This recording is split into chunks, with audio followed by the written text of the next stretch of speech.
Wake up, Adam, they are getting close.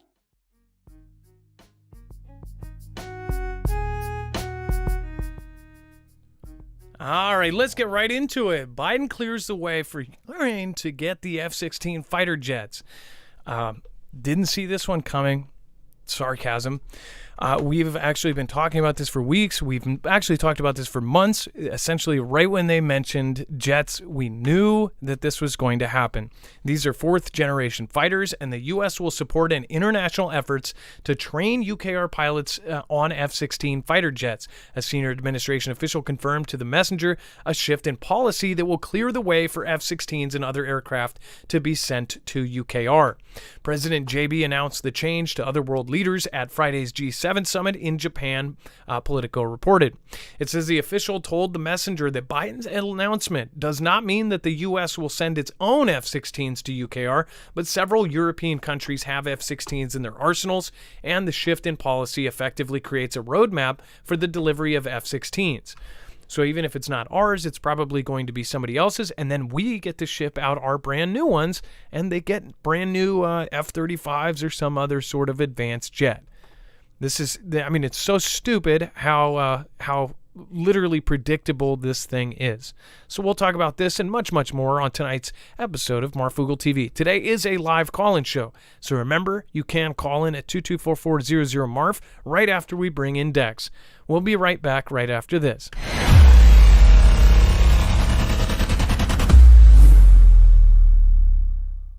Nothing in this show should be considered legal, medical, or financial advice. The views of the callers can differ considerably and do not necessarily reflect my opinion, Dex's opinion, or anyone else who works with the show. You should always do your own research and consult with professionals. The internet is full of fake news, so please take everything with a grain of salt. If you have not already, it helps us out if you end up going through any of our affiliates, and it helps you out if you end up protecting yourself against cybercrime. NordVPN is one of the best and one of the easiest to use. If you do not have a virtual private network, it protects your IP address, which is your online identity, which actually connects to your real address and everything else. It also connects to you. If you know anything about how they are data logging and basically getting your profiles down, you can prevent that by having a VPN. Nord is, again, one of the easiest. Download it. It's like an on switch and off switch. All you have to do. Go to marfooglenews.com/VPN. Not only will you get a giant discount on this, but you will also be helping us. I appreciate your support, and I appreciate everyone that goes through any of our affiliates. Can't say thank you enough.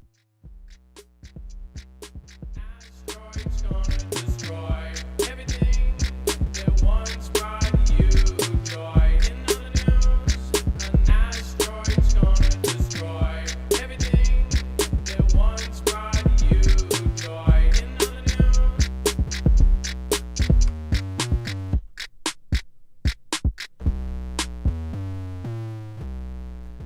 All right, what is going on, guys? It is Adam, aka Marf, and this is Marfoogle News. We'll be talking about all of the current events that are going on, and of course, we'll be taking feedback from the audience. We will also be taking calls at 224-400-MARF. If you've never been here over to this side of Marfoogle News, then this is, again, a live show. We do call-ins on Thursdays and Fridays now, and we, of course, are 5 nights a week. We cover all of the current events, and we talk about pretty much everything and anything if it is interesting or if it is important. This is news from a prepper standpoint, so if you don't like scary movies, this is not the show to watch. Today should be some fun because there are several weird stories, and again, there's actually 3 moon-related pieces tonight, so I think some of the space fans out there will be pretty impressed with tonight's show. Otherwise, if you would like to call in, the other night we actually had a very, very, very good caller that had an expertise in facial recognition. Can't say much about how, but very, very interesting and educational call about that. But I would encourage, if you heard that, and if you are an expert like that in anything, if you're a geophysicist, if you're a geologist, a scientist, whatever it is, if you know a subject backwards and frontwards, give us a call at 224-400-MARF. Don't be afraid to call. Again, it is just calling in and talking to me. All right, let's bring in my co-host/internet brother, Dex James. What is going on, and how are you doing today? Hello, Adam, and hello, Fugle fam. I am doing just fine. So remember, you can always go over to the website, marfooglenews.com, and when you click on today's thumbnail, just look for this thumbnail, Man-Made Moon, Strange Craft WW3, and it will bring you to every single article, tweet, video, picture, document that is there. Of course, this also has overflow. We'll go over that after the show, so make sure to stick around for that. Dex, so you're going to be on the phones, but I did want to talk to you before you open up the phones. I did want to talk about this Blue Origin and the NASA contract. You had some interesting things to say before the show. I'm just fascinated that Bezos actually got. So I don't know if this is like just throwing him some crumbs and saying give him something, because SpaceX has been eating their dust, so to speak, for sure. Or he's been eating SpaceX's dust, to be more accurate. And we haven't seen a lot out of Blue Origin in the way of major advancements and successes. They did have their launch, and they did get a couple things in, but obviously SpaceX is the big dog here. So it's kind of interesting though to see that they gave them this contract. It's for a moon lander. We'll have to see how it plays out, but I don't know if they're just throwing them a bone or if they just really have some really cool tech for that, or maybe it's something SpaceX wasn't really involved in or wanting to do, but they definitely are fighting neck and neck for every dollar they can get out of the space programs from the government. Now, there's a huge chunk of people that probably don't believe anything coming out of NASA, and I don't blame you for doing so. But I do always have the hypotheticals in my mind. Why are they going to the moon? And is it all about money? And I'm sure there's folks that are going, maybe they're going for the first time, or they can't go at all. And I get you. But if they are truly doing this is a crewed lunar lander. On top of this, Elon is saying that he's going to have people on Mars in the next few years, and he wants to move 1 million people there by whatever year, right? I think about the reasons why. Why did this all of a sudden pop up? Of course, SpaceX has been around for a while, but the original kind of goals of this were to move people off a planet. Elon always had this thing, like he thinks that society and human civilization has only one chance of ultimate survival, and that is being a multi-planetary situation. So as far as getting people to Mars, they say that the moon will be like a jump pad. So first they would go to the moon, and then they would go to Mars. Well, there's actually a video that's been going around, and I would love, and I'm sure most people are going to say, oh, that's got to be fake. I thought the first time I saw it, I said, this has to be, it looks so real. But I said, it's got to be fake. And if it is faked, it is one of the best fakes I have ever seen. Now, people have these cameras that can zoom in incredible amounts. In fact, we have Fugle fam that have dedicated whole channels to these, and I forget which one it is, like the D9000. It can zoom in 300 times or something like that, 3,000. So there are cameras that can do this, that could see the moon like this at least. But the video actually shows this craft essentially release something and dropping it down. Now, it looks definitely really crazy. And the fact is, the video, if it is fake, it is one of the best fakes I have ever seen. You can see the clouds passing over it. And if you've ever looked at a road when it's really hot and you can see the kind of waviness, you can also see that when you're watching the film, and it distorts the image, like as if you're looking through atmosphere and seeing this image on the other side of it. You also see clouds passing by. As far as faking a video, those are the things that actually make it much harder to have shadows and to have things go behind things. Like if a UFO goes behind a tree, they were easily able to debunk things when they would catch something where it was in front of a leaf instead of behind it. That's how they were debunking UFO videos for years. But they also didn't have the technology they have now. As far as this video, it is absolutely insane. Now, if we have some screenshots of it, but you can feel free to go over to the website and go check this out. Here are two. So you can see this like ship dropping something off. Now these pictures, you go, oh, that looks fake. Watch the video. I'm telling you, he zooms into the moon and sees it. Now, I have seen this for a few months, but now mainstream art, I don't know if they're just out of news, but now mainstream is actually covering this. Is there a reason behind that? Is there an agenda behind that? I don't know. But if you look at this, it is quite crazy. So and again, I think of the hypothetical. What if this is real? What if this is literally something that is real? We know that China has something going on the back of the moon, or at least they've said that they have. They said that they landed on the backside of the moon. Of course, there's been theories going back 50 years about what is happening on the backside of the moon. And of course, now they're saying that they're making lunar landers, that people are going back to the moon. And many of us are like, why? Is there some sort of helium-3 or some sort of valuable resource that they need? Or is it purely going to be for a jump pad to go to Mars?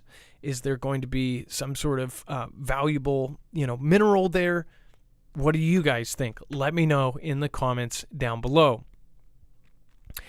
And mystery emerges as UFO is spotted on the other side of the moon in wild video. So this actually explains one thing that is important here. It says, what is the object near the moon? TikTok user Larry Liu asked in the description of the clip, which has nearly 5 million likes. Although one aircraft remains static in the roughly 30-second video, a smaller object can be disappearing behind the moon. Below the video, commenter said the moon is a space station used by extraterrestrials to spy on Earth. Somebody else says it's obviously a cow jumping over, and a third one says probably a Walmart bag, a third commenter said. But another noted that at one point the poster described themselves as a computer graphics artist in their TikTok account's bio. So right there, most people are going to go, okay, that means this is fake. If he is, I will bet you this. I could see his name or Larry Liu or whoever this is getting a job at Hollywood for the work he did on that video. If you watch it for yourself, you'll understand why. The question I had and the thing that I really thought about is actually the sound of the zooming in. It almost sounds like it was added post, like it's almost exaggerated the zooming of the camera. But at the same time, those cameras do have a sound as they zoom. It goes, but it almost seems like it's purposely done, like they matched it up to the video. Be the judge for yourself. Go and watch it on a second device over on our website, and then come back and let us know what you think. And remember, you can call in if you can watch the video and then call in and tell us what you think it is at 224400MARF. Also, I want to point out, I've covered this many times. There's a lot of new people here tonight, but I have talked about there's actual growing evidence that something may be going on that we don't know. There's been a lot of events over the last couple of years, but it seems like they are preparing for possible asteroid. They have the DART mission, the Hammer, the Hayabusa, the Osiris Rex, and now the Osiris Apex, which is supposed to either land or hit the Apophis asteroid in 2029. They say they want to land on it and get more information on it because there may be a chance in the future that it will loop back around, which it will be in 2036, I believe, as well. And they want to see if it will ever hit Earth if it's not going to in 2029. It's strange to me that Space Force popped up out of nowhere, and then all of a sudden we are going back to the moon and we're doing all of these crazy things. If you don't believe that they are doing that, tell me, what are they doing this whole charade for? It shouldn't be just for a distraction, or what do you think the actual operation is behind it? What are they actually doing then? What is the goal of it? Tell me in your opinion. And Dubai's next big thing, perhaps a $5 billion man-made moon as the city's real estate market booms. It says, who says you cannot reach for the moon? A proposed $5 billion real estate project wants to take a skyscraper-studded Dubai to new heights by bringing a symbol of the heavens down to Earth. Canadian entrepreneur Michael Henderson envisions building a 274-meter, this is almost 1,000-foot replica of the moon atop a 30-meter building in Dubai, already home to the world's tallest building and other architectural wonders. Henderson's project, dubbed Moon, may sound out of this world, but it could easily fit in this futuristic city-state. Dubai already has a red-hot real estate market fueled by the wealthy who fled restrictions imposed in their home countries during the CVdemic, and Russians seeking refuge amid Moscow's war in UKR. It says, even though the previous booms and bust cycle saw many grand projects collapse, Henderson and others suggest his vision, funded by Moon World Resorts, Inc., where he is the co-founder, might not be that far-fetched. We have the biggest brand in the world, Henderson told the Associated Press. It says, alluding to the moon itself. The heavenly body was his brand. 8 billion people know our brand, and we haven't even started yet. So what the heck is going on here? It says the project Henderson proposes includes a destination resort inside of a spherical structure, complete with a 4,000-room hotel, an arena capable of hosting 10,000 people, and a lunar colony that would give guests the sensation of actually walking on the moon. The moon would sit on a pedestal like a circular building beneath it, and it would glow at night. Henderson discussed the project at the Arabian travel market earlier in May in Dubai. Some of the craziest things here, and by the way, this thumbnail is one of the artist renderings. Why are they doing all of these things in Dubai? Most people think they just have so much money, they don't know what to do with it. What are your thoughts? Let me know in the comments or in the chat below. Speaking of which, thank you, everybody. Thanks, Old School Foogle fam. We've got Chosen One, Brian Knight. Hey, what's going on, Old School Foogle fam? Scooby-Doo Right. Thank you for being here again. We have Live Your Life. Do they think they do think big? Well, you're talking about the same place that now has floating and flying taxis. They have some of the largest diving pools in the world that are straight out of something out of sci-fi. They have indoor snowboarding at their malls. They have actual malls filled with snow in the desert. This place is just nuts. They have gold vending machines. The place is absolutely nuts. Oh, and they have robots for security and police now. At least that's it's on its way. They have robot dogs. They have all sorts of stuff. Fun fact, it is also cheaper to live in Dubai, says V. Redpelt says that's a lot going on in space that we aren't aware of. Well, what? Oh, and then China's building that. China's building some sort of moon satellite thing that will light up the streets. They say that the moon satellite that they have will light the streets, and they won't have to have street lights anymore because they will have this man-made moon circling China and essentially lighting the night sky. Why are they doing this? China also says that it's going to make a multiple miles long structure. What the hell is that for? They are building, all of the major countries are trying to go to space. All of the major elites are trying to go to space. Why? That's what I want to know. And yes, you can go down the path of all of it's fake, or you could keep your mind open and say, is there some other reason that they also are lying to us about? Like, is there something that's going to happen to us? If we believe their narrative, then they would say that the planet is dying, and in just a short few years, we're going to be at war over resources and over food and farming and everything else. Then, yeah, either way you look at this, even if you believe the mainstream's main narrative, they say we're headed towards the ends of society. They're saying that we're going to run out of resources, that everything's about to fall apart, and that we're going to be fighting over resources in as little as a couple of decades in our lifetime. In our kids' lifetime, guaranteed, right? But if you believe that, and even if you don't believe that, then there's all of these other options that could be on the table. So if people say that, we're doom and gloom, look at what mainstream media is saying. They're saying that everything is about to come to a halt. They're the ones who said we had 9 years until climate chaos and all of this other stuff. So just think about that. They are switching us from the petrodollar completely away. Somehow they're going to not use petrol, but the U.S. dollar is supposed to still stay on top somehow. How is that going to work? I don't understand.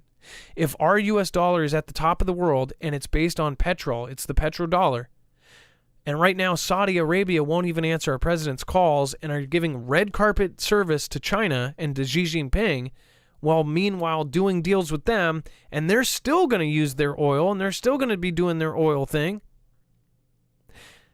It seems like a whole lot is actually going to dethrone the U.S. dollar if we're all going to switch to electric and switch to all of these things, I think we'll also be switching to enslavement. Don't know. What do you guys think? Let me know in the comments down below. Here's some more pictures of the Dubai image here.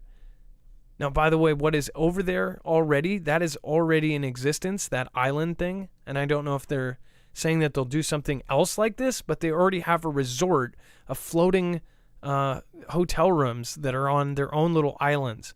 So it's like each line of them is separately. This is a artist rendition, but they already have something that looks like a sort of a sand dollar type thing with little cabin resorts out on the water. Pretty crazy to think about it. Funny enough, they added a plane, adding clouds there. This is all coming very quickly, says Peaceful Warrior Debbie. Yeah, it is. 2025, 2027, and 2029 are apocalyptic. That's what I think. That was Truth Iris. William H. Most took the and will be gone within 10 years. Or their next generation will never happen because they won't be able to have kids. Who knows? And then Smart Cities is here now, Justin. Yeah, Smart Cities is also, in my opinion, pretty stupid because I guess they'll be able to control where we go and control where we travel. And Thor microwave anti-drone system downs swarms in test. Remember, you can call in at 224400 That's again 2244006273. And that number is actually going to be scrolling in down below. And just to help, if I am on a, let's see here. If I am on an article, there's the number as well. So if you need it, 2244006273. Make sure to press option 4 to get through. And then once you get to Dex, you can get in. Let's see here. And it looks like we already have Tammy lined up. So we'll get to Tammy in just a second. It says the U.S. Air Force recently conducted the first of its kind test of the Tactical High Power Operational Responder, also known as Thor, a high-power microwave counter-drone system. The containerized Thor is designed to engage multiple drones at short ranges in a point defense role. This comes as a threat of drones, particularly ones operating in large groups or fully networked swarms, becomes increasingly urgent around the globe. The Air Force Research Laboratory, the AFRL, conducted the demonstration on April 5th at Chestnut Test Site, Kirtland Air Force Base. It says, according to the recent AFRL press release, during the demonstration, Captain Eric Plummer, a test engineer with the AFRL's Directed Energy Directorate. What's so funny is literally Directed Energy was literally a conspiracy a few years ago that people got kicked off the internet for, and is now, they have whole departments dedicated to it. But it says was responsible for aiming the Thor system as it engaged a swarm of multiple targets. The press release reads, it says, this marks a significant moment for AFRL's DED, which has been field testing Thor for several years now. Funny enough, literally like 2 or 3 years ago, we didn't know it existed. And they've been field testing it way before, obviously. It says with the press release describing the demonstration as the first test of this scale in AFRL history. At present, we don't know exactly how many drones or what kind were involved in the demonstration, but it was definitely something quite wild. There's actually a video of how this would technically work, but remember, this is a containerized situation. So this is in a literal container. This could also be hidden. If this was hidden on our coastlines, we wouldn't even know it. It could pop up and try to defend against, say, a swarm from, I don't know, like a drone carrier that maybe China has. It says the Thor team flew numerous drones at the Thor system to simulate a real-world swarm attack, notes Adrian Lucero, Thor program manager at AFRL's DED. Thor has never been tested against these types of drone before, but this did not stop the system from dropping the targets out of the sky with its non-kinetic, speed of light, high-power microwave or HPM pulses. It says that Lucero indicates that Thor uses high-power microwaves to essentially fry, disable, and disrupt electronic systems on the target. Significantly, Thor can be used against multiple targets at once, making it a potentially invaluable weapon for defense against drone swarms, where other close-in defenses, everything from gun systems to lasers, may struggle. Obviously, 5 years ago, we knew that drones were going to change the game as far as how conflict would be waged. But it is also something to keep in mind. Who is this focused on? China is the main country that is literally trying to design their force around drones. We showed you yesterday that they now have a hypersonic drone that can actually be launched from a second drone. And you, of course, have all of their carriers that they're building right now. They already have one in operation, and I think it's called the Liaodong, but that one is a fully operational carrier that can then launch unmanned drones from it, and it does not have to have a single crew member on it. So they could launch, if they build 5, 6, 7, or even one of these aircraft carriers, they could pull up to somewhere like California, launch drones, and hit several thousand targets, if not dozens of thousands, all in one strike without ever putting a single person in jeopardy. So obviously, I think it's almost like they put this out there and they're publicly talking about this kind of thing as a message, like, hey, we have a defense against this. Because even a couple years ago, we didn't know this existed. I mean, we did. In fact, the internet knew it existed for 10, 15 years as far as directed energy weapons. But now they're even telling us about the tests. What do you think? Let me know. Give me a call at 224-400-MARF. And thank you, mods. I appreciate everybody that's down there. Thanks, mods. Make sure to thank your mods and drop an M in the chat for our mods there. Thank you, Jammer. Thank you, Ilea. Thank you, everybody that has popped in. Rip Curl is here. Aloha, Mark. Good to see you, my friend. We've got Mark here. We've got, thank you, Stephanie Munoz. Amen. Classic Christian Radio. Let's see here. Joe Pajor. Joe Pahor. Let's see. Cowboys panel. Robert 46. Cindy Murphy. Thank you. And thank you, Kim Canadian. Appreciate that. Thank you guys for dropping the M in the chat. All right, we're going to go over to the phones. The number is 224-400-MARF. Make sure to press option 4. And, of course, while you're waiting, I just want to let you guys know, make sure to go over and check out Energy if you haven't already. This is one of the best solar generator systems out there. It is silent, it is stealth, and it is expandable and modular. If you've been wanting to get a solar generator, this is one of the best systems out there, and it's one of the most reliable. This is the same company that's working with the Air Force Research Laboratory. They are actually designing and have designed the new Flex Tactical, which is not out yet, but you can pre-order it.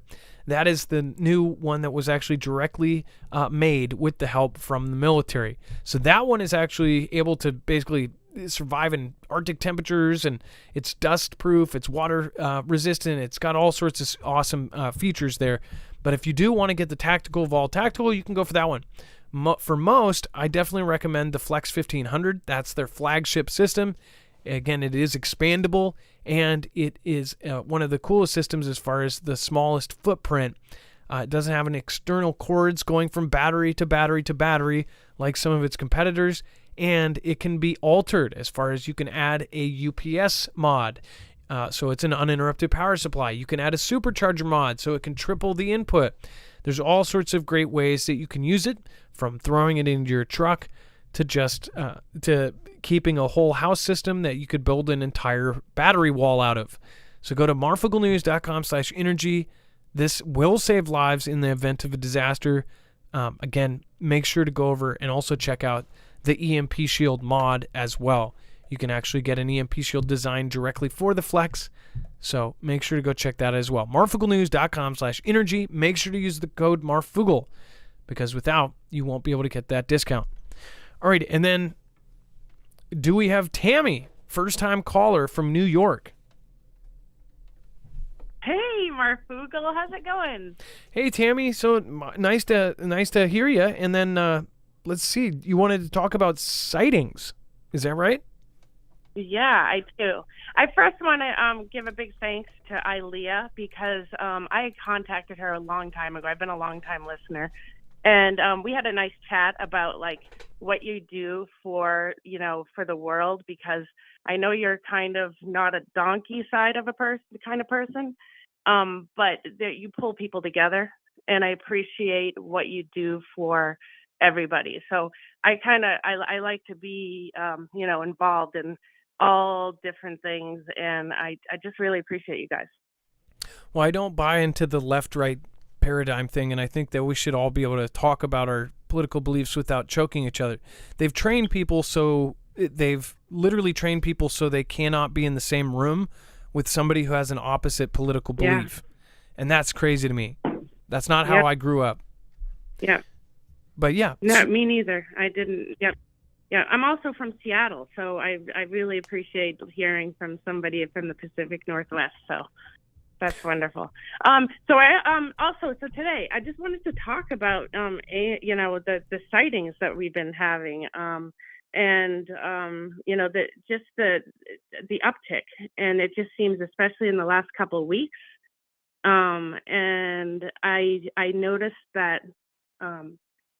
Yeah, we see them all the time. My partner Jesse is here, and they're giving me some pointers here. But we've seen things in the sky here, and I can say UFO, right? Oh yeah, anything that's not on the spectrum of what we were just talking about is totally fine. Yeah, great. So it started a long time ago when I was on Cape Cod, probably like 15 years ago. We sat on the beach and we watched the sky all night long. It was the most beautiful night. About 3 a.m, we saw this green light on the horizon to our left, and it went super fast right over us, but it was tiny, very, very far away, and went all the way to the other horizon. It was just unbelievable. And I've had 3 other sightings living here in the Adirondacks, and that make me wonder if, who are these, are they different species? You think about what, there's a woman named Barbara Marciniak that wrote a book about the Pleiadians, and we have Nancy Leader who talks about the Zetas, and then there's aliens from Andromeda, which is an interesting, contactee. And so I'm just really into trying to figure out like what is going on, and and are we visited by these, and have they been here all along? By the way, have you seen Naughty Beaver, the YouTuber, actually tagged me in a video, and it was this gentleman. He's got about 100,000 subscribers, and he says that he channels the Pleiadians. Have you ever seen this guy? He sits on Really?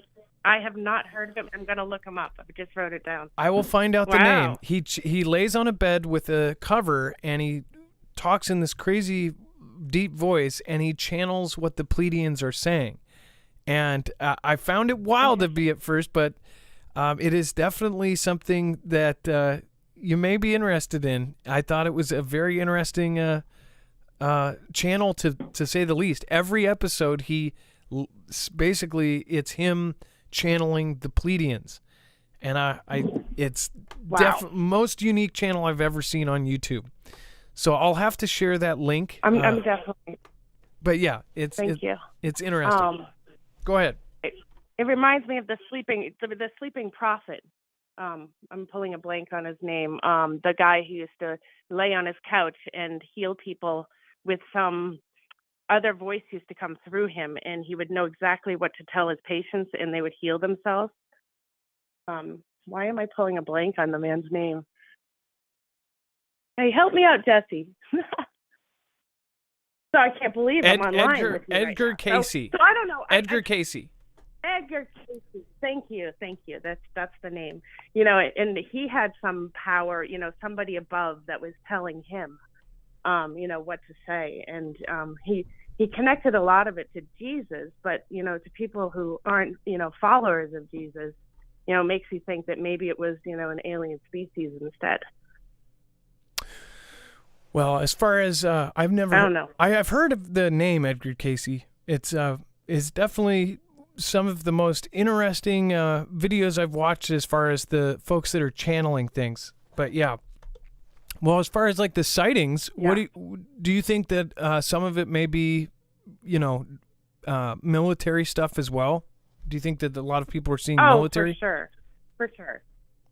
I think so, and that's the part that is you know, makes me crazy, because they mix the, you know, the fake and the real, or not the fake, or just like two just different, you know, ways of describing a UFO. You know, it could be military. I mean, a UFO is what, an identified flying object, so that covers basically everything. And I do believe that there's a lot of military going on, and we see it here in the Adirondack Mountains. There's a lot of lights, and I don't know who's who. And that's kind of why, you know, I was asking, you know, I wanted to talk to you about it, because there's just so many possibilities, and I think it's a mix of both. I just wanted to correct real quick, because people are thinking that I said that Naughty Beaver is channeling. No, Naughty Beaver shared a video with me, and it was essentially it was another gentleman. I'll find his account, and I'll make sure to share it, so I give proper credit to where credit is due. Yeah, that's awesome. Well, as far as and one other thing I wanted to put out there is that there's the book called The Ancient Secret of the Flower of Life. Have you read that one? Ancient Secret of the, I'm sorry, say that again.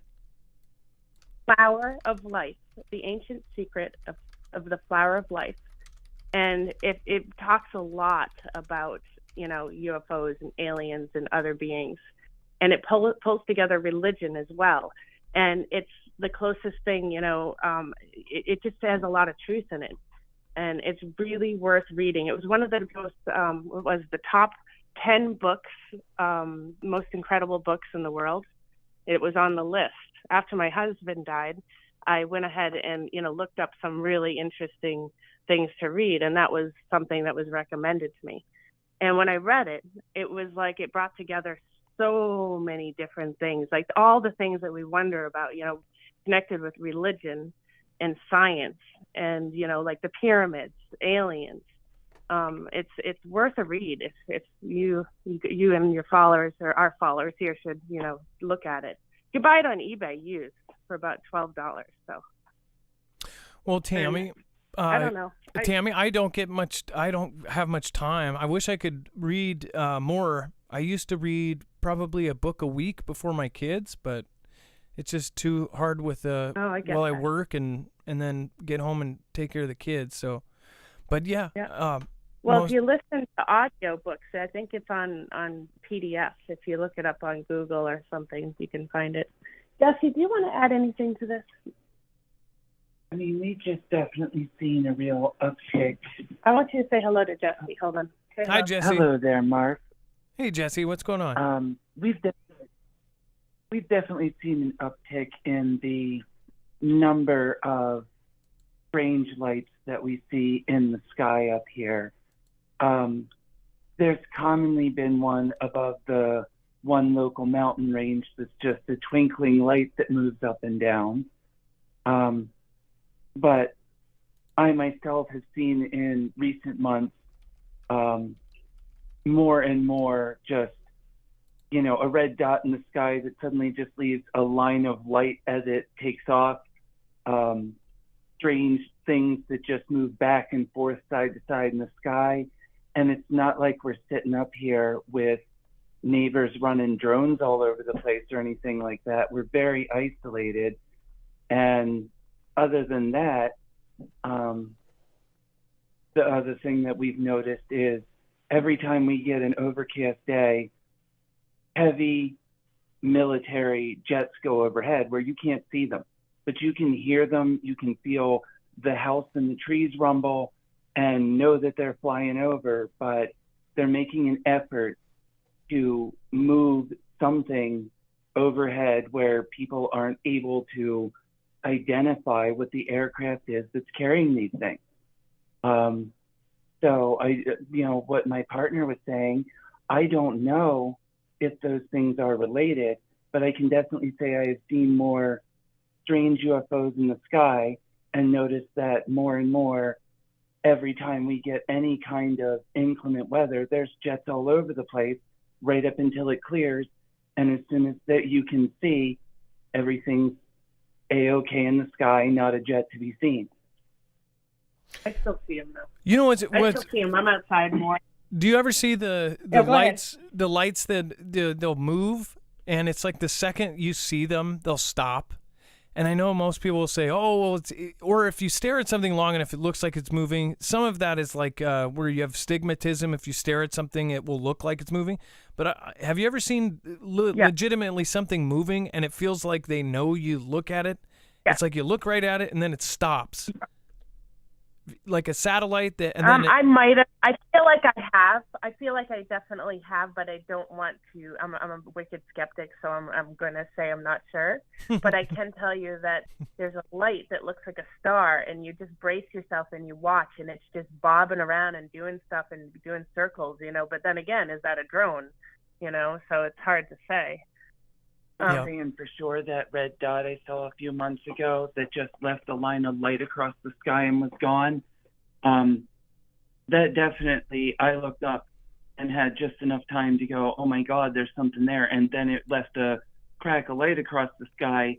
But the car that was, you know, I was driving at the time, the car in the opposite lane definitely reacted to it as well and pointed. So, you know, otherwise I'd be like, am I seeing things up in the sky? But to have a line of light that just takes off like that, just boom, gone. Yeah. You know, see ones where it's something sitting there perfectly stationary and it just spins off in a direction or was moving and suddenly changes 90 degrees and takes off like a shot. Yeah. So I want to tell you then real quick about the one that I saw. It was the blood moon. Yo, it was about. You didn't know I have this up on screen. I saw the blood moon one too. Oh, but it's up there. I'm not watching. I literally just pulled it up, and I'll let you tell yours first. I wasn't even looking at my screen. Funny. Go ahead. Okay, so I have to tell you. Okay, so we were going to watch the blood moon. It was maybe about, I don't know, it was 13 years ago, maybe 12. I can't remember when, but we had a bunch of roommates here at the time, and we were drinking a little bit. The kids had gone to bed, and we were waiting for the blood moon. I step outside. I said, you guys, it's time.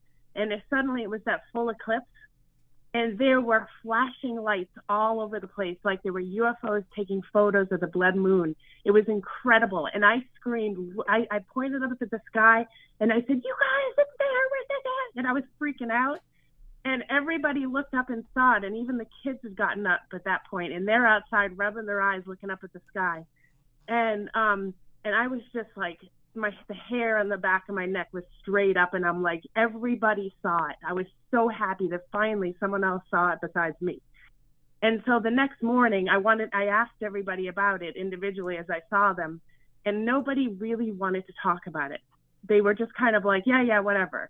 And the strangest thing happened. It was almost like the whole memory of it went away. And I asked, like, the roommate years later after she hadn't been living with me, and I said, remember that time? And she couldn't recall.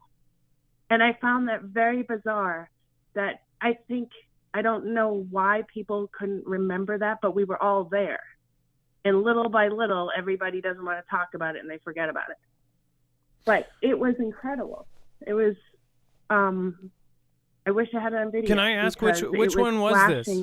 All over the Adirondacks. Which blood moon was this? Which blood moon was this? Well, I think it was like 12 years ago, is my guess. I think it. I don't know. The one that I saw was it was after my first. It was probably, I don't know. Feels like at least maybe almost a decade ago. It was a long time ago, but I remember where I was, and I remembered we were parked on a road trip near a Burger King parking lot, and everybody had pulled over to look at it because it was the big event that night, and we were listening on the radio for this thing to happen. We saw all sorts of red lights around the blood moon, and then one, it looked like it was so far off like a satellite, and then all of a sudden it was like it was super low, and it looked like there was a beam shining down on us. And it was just absolutely wild. Well, but Tammy, Tammy and Jesse, thank you guys for calling in. We're a bit over time, but I wanted to say thank you for calling in tonight. And we gotta have another show like this. It was a pleasure talking with you. And again, I appreciate you. I may not follow or agree with all of your ideas and stuff, but I really appreciate you as a person. And I wish you were my neighbor. All right. Well, thank you, Tammy. And again, that's how we should all be. We should all not stop being triggered by everything. And if we don't see eye to eye on something else, it's 10 minutes away from a conversation that we do see eye to eye on. All right. Well, thank you, Tammy. Yeah. Thank you, Jesse. It was nice meeting you. All right. You take care. Thank you, Marf, Dex, and Mod. Marf out. Oh, bye. Nice meeting you, Jesse. Thank you guys for calling in. We used to have a lot more couples call in, like Shan and BOD. I hope they're doing okay. I missed out last time they were in California. Shan used to call in and do the Darth Vader impression, a really good one. It was pretty funny. And then BOD was going through some health issues, and we were praying for her. Let's see here. And then, okay, so this is actually something that happened over the last couple days, and I thought it was actually really interesting. So I'll actually show you here. Let's see. Do we have the image? Okay, I'm gonna do this, and I'll just let you know we're gonna end up trying to put this up as well. But recently, the U.S. Senate flew the American flag upside down. This error underscores the significance of correct flag display. Conventionally, an upside-down flag signals extreme danger, yet some protesters use this position as a form of dissent. Deep symbolism pervades the flag's display. At half-staff, it mourns national tragedies, and on uniforms, the flag appears reversed, evoking a banner flying as service members advance. Folded, it forms a precise triangle, and draped over casket, it pays final respects to fallen heroes. Among other flags, it assumes the central highest spot. Each display detail conveys respect and patriotism, so why was the flag upside down at the Senate? Was it a simple accident, a deliberate act, or perhaps the work of a disgruntled employee? The reason remains unclear, but it reminds us to ensure that our stars and stripes are always communicating the intended message. So I just want to let you guys know I actually purposely did it like that. So we're going to turn that into a short later on. But essentially what happened is a few days ago, the U.S. Senate flew a flag upside down. And that is a huge thing. It's not something that is done lightly. Essentially what happened is when it went up, it was upside down. That is usually telling people that there is some huge disaster, that you are in distress. It's a universal distress call to have the flag upside down. That happened the last time this happened. And in fact, Dex, I don't know if you can come in. Do you remember the last time that the flag was put up in a state? It was a big deal, and they ended up essentially the state had a new guy doing it, and it was an accident, and they were basically begging people to forgive him because it was such a huge deal.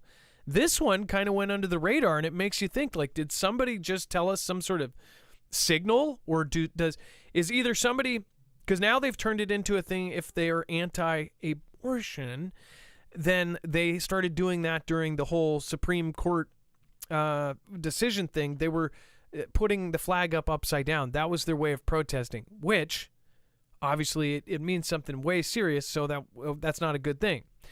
But the last time a flag was put up at one of the state buildings, it was a big deal. Dex, are you there? And it looks like you've got to pop over. No worries. I get you. All right, well, we'll pull Dex in. Essentially what happened... Hey, Adam. Go ahead. I was going to... I'm talking about the flag being turned upside down. And this was 3 days ago, right? Or 2 days ago? Do we have the... This was... I don't remember exactly what day it was, but it was recently. It was this week. It might have been Monday or Tuesday. I can't remember. And that usually means like, well, I guess what case would that be used in a real situation, right? Well, it's for distress. Like if if you're in extreme distress and you need to send a signal out, that one of the signals is to fly a flag upside down. So did they do this at like in 2001? I wonder if we've ever done this in history for a real reason. Because it's not something that, everything with a flag, including a burning of a flag, I mean, it's a huge deal. As you said, you can't just fold up a flag. If you fold it, you have to fold it with the starry side up. You have to do all of that stuff. So the question why, and most people are like, who cares? Was somebody at that? This is at the U.S. Capitol. Was somebody's last day? Were they kind of saying it as a middle finger? Were they trying to signal that something's about to go down? That's what some people thought. They said, hey, the flag went up upside down. It's hard to do this. Normally, traditionally, they pull it out before it's raised. It depends. If it's military, they make sure they don't put it up the wrong way ever. And I highly doubt that it has happened unless somebody was drunk or something. But Dex, go ahead. Just quick research on it, and I can't find any instances where it was officially flown. They do say a good example when it could have been done would have been back in like 1812 when the British troops were burning down the White House and other places around. And, this is where, George Washington was during that time. But there's actually no record of it actually being flown in distress. But that's a perfect example of when it would be. So it hasn't been done in a very long time. And when it is done, it's usually been on accident, and it's not done in the traditional places. It's usually a smaller state building or smaller building, smaller office of the government. But it's never, this is the same place. The same building did this, where they actually have a whole architecture of the Capitol department that deals with the flags. In fact, they have 100 spots for 100 other flags that they fly up, and you can actually purchase those flags. So there's all sorts of, you can actually request for a custom flag of a country or something that you want flagged, and they'll put it up there for a couple minutes and then raise down. So then you can say, and you get a certificate of authenticity that this flew at the Capitol. So they pay attention to the flags. How did this go upside down? That's my question. Let me ask you. What do you guys think? Let me know in the chat below. And then let's see here. Here is the image of it. This is obviously that's a big deal. I'm sure there's some people that say, who cares? But it was flown upside down. It was corrected quickly within about an hour to 3 hours, is varying on who you ask. But that's still, it's how did it get up in the first place? And you could say, if there was no wind, it would be harder to catch. I still don't think so. You see blue on the bottom and red on the top. If somebody is doing this, did they have some sort of, 19-year-old intern that didn't know what they were doing? Why would they put them in charge of this? Was it somebody who never did the job before? Wouldn't there be somebody standing there with them? Who would entrust somebody to do this that hasn't done it? Especially at such an important place where they're literally known for the flags flying in front of their building. It doesn't make too much sense. So keep your head on a swivel. I know this is a little bit of a stretch, but you never know. Could somebody have been giving us a signal, like, telegraphing something? It was a very small little, hey. And then China's ChatGPT rival reportedly bans users if they compare President Xi Jinping to Winnie the Pooh. Which, it's kind of funny. China's version of ChatGPT doesn't want to talk about the iconic crop top wearing teddy bear. During a CNBC demonstration, a reporter asked Ernie, an AI chatbot that Chinese tech giant Baidu launched in March, a series of questions of how it compares OpenAI's ChatGPT. Queries that pertained to the government, one of which pertained to Winnie the Pooh, were reportedly found to be off limits.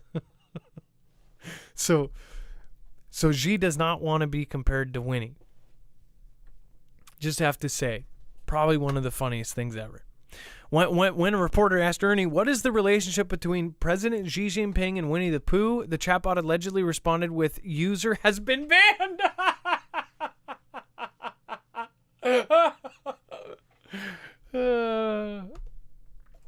You're just gone. Like, out of all the things to get like an instant ban for, like, is he related to Winnie the Pooh? Ban. They just threw the ban hammer at him for even coming close to Winnie the Pooh. That may be because the Chinese government perceives the cuddly, pantless teddy bear as a symbol of dissent. Its rebel status can be traced back to 2013 when a meme comparing a picture of a former President Barack Obama and China's Xi Jinping walking side by side to an image of Pooh and Tigger doing the same went viral on social media, which is it is pretty funny. If you see the original, it was pretty good.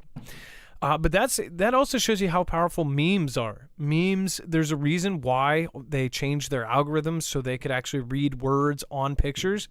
A single meme has done extreme damage to campaigns, to causes, and it's actually created causes. It's kind of like in what was that show with the hypothetical where the Nazis took over?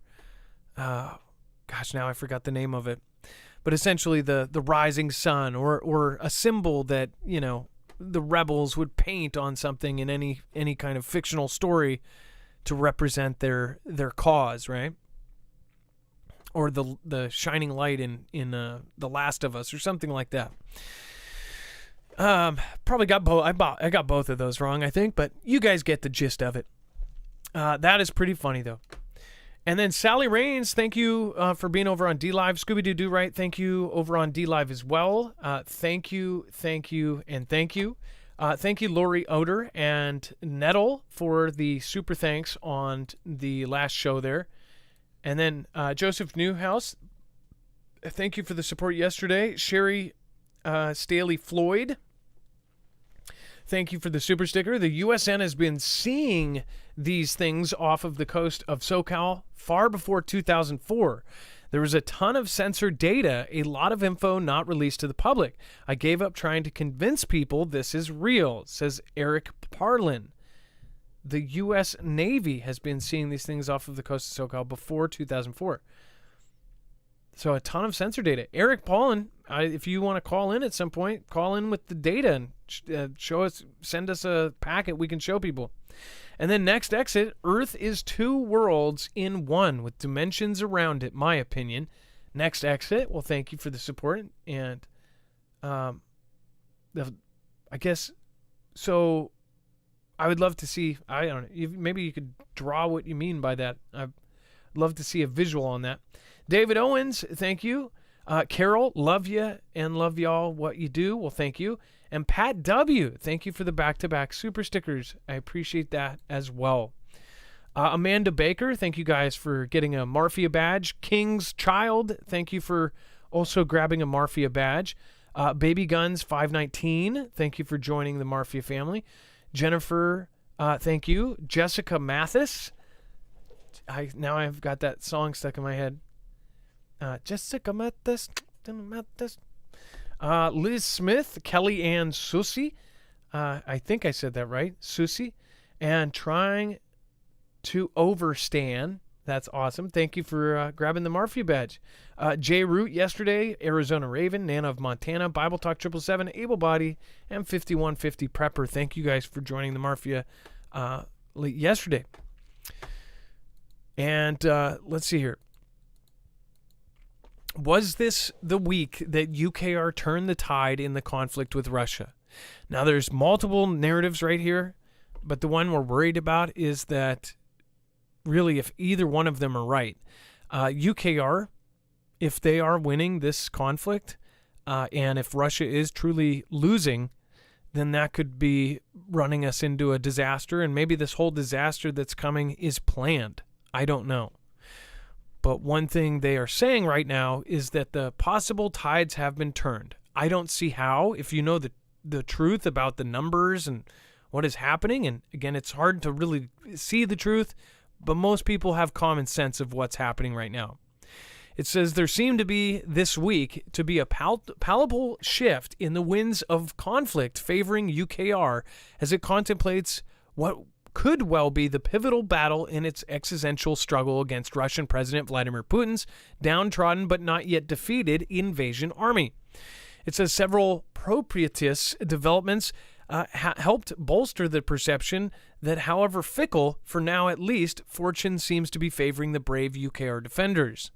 First, there was a psychological victory after 10 months of brutal fighting in the bombed-out city of Bakhmut.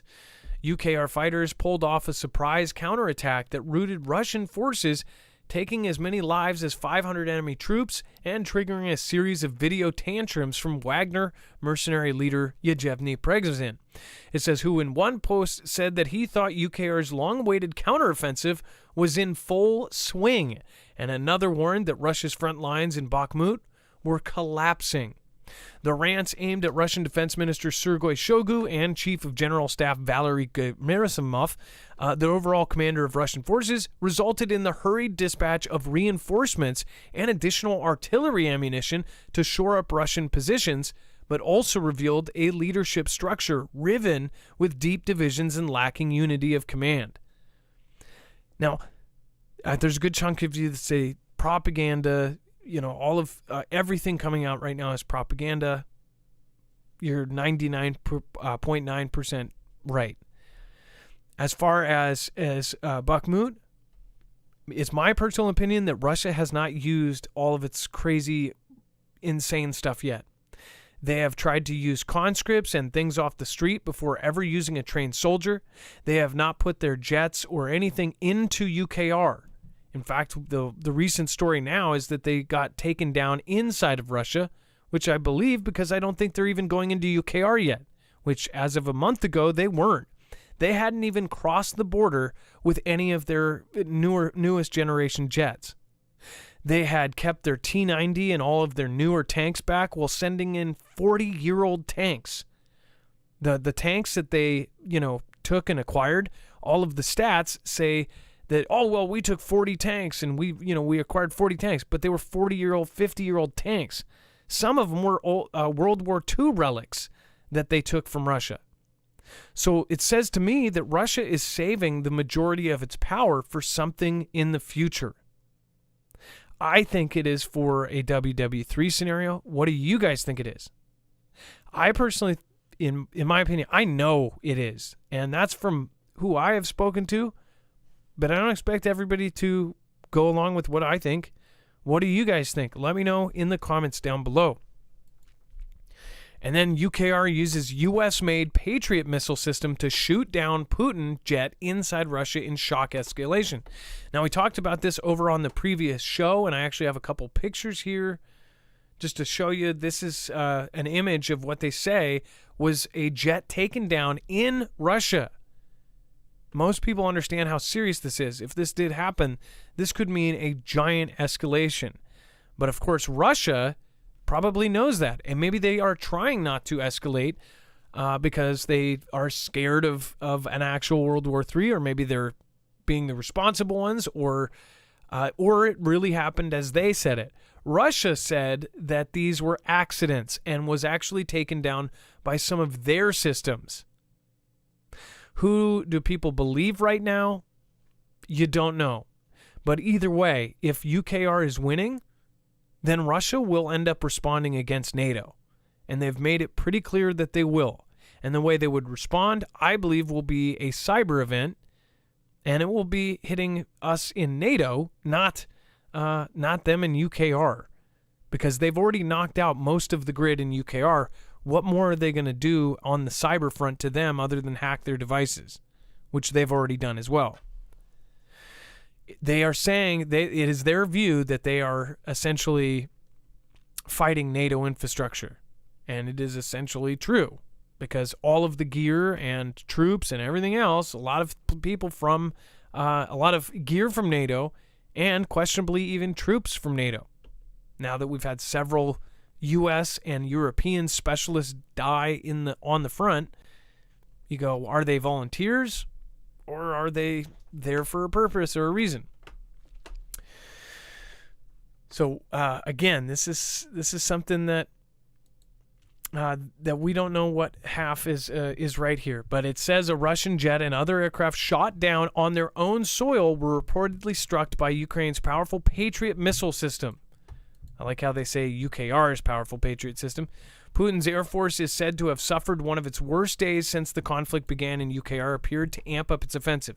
Now, if you watch any of my peers, they're going to say this is complete BS. I actually agree. I think something far worse is going on here. And people, if they say this is BS, then you go, oh, what are you, a supporter of that? No. I'm a supporter of the truth, and I don't care if people get on my case about it. I think that there's a lot of BS happening. I think that there are backstabbers that are in the ranks, and I think that they're turning a blind eye to things, and I also think that they're getting paychecks to help this thing go and move along. But that's just my thought. What's yours? Rip, are you still here? Man, it would have been nice to have you call in tonight. We have Mitchell up on deck. Dex, while we get Mitchell on deck talking about the Thor project, quick reminder, make sure to go over and check out marfooglenews.com/prep. If you don't have backup food, this is a great and affordable resource to get a whole lot of bulk freeze-dried food that will last 25 years. It is stored in a way that it will take up minimal space, and it is, again, freeze-dried, lasts up to 25 years, sealed in Mylar bags, and then if you do get the 3-month, you actually get all sorts of extra goodies as well. The 3-month comes with $200 worth of free giveaway items, such as a heater. You got a 4-in-1 flashlight, radio, all sorts of other little things that you can get with that. So make sure to go to marfooglenews.com/prep. If you use our code, or actually our link, you will automatically get that freebie. So again, make sure to do that. You don't want to miss out on $200 worth of free gear. Otherwise, they have smaller packages. If you want to get a 72-hour kit for a 3-day go bag, you can do that as well.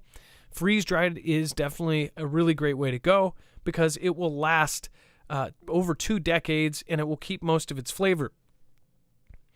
Now, as far as the price on freeze-dried food has tripled in the last 3 years.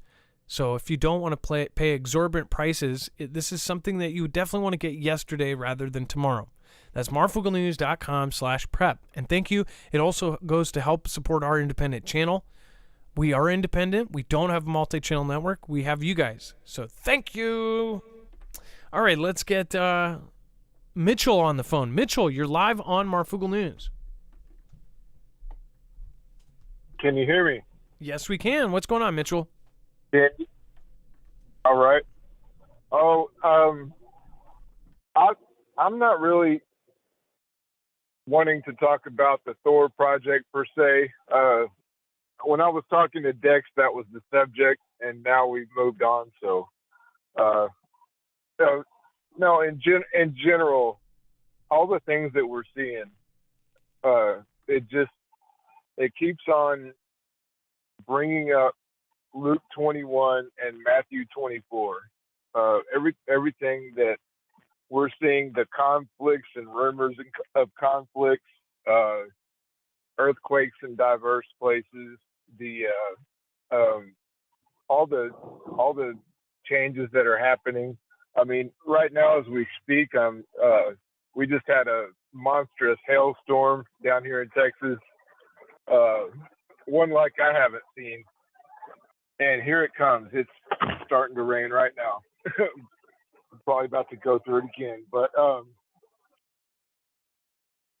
I was wondering if it wouldn't upset the algorithms too much. If you wouldn't mind if I share some scripture with you guys. Go ahead. Hello. Go ahead. All right. Take heed that you be not deceived, for many shall come in my name, saying that I am the Christ, and the time draweth near. But go not therefore after them.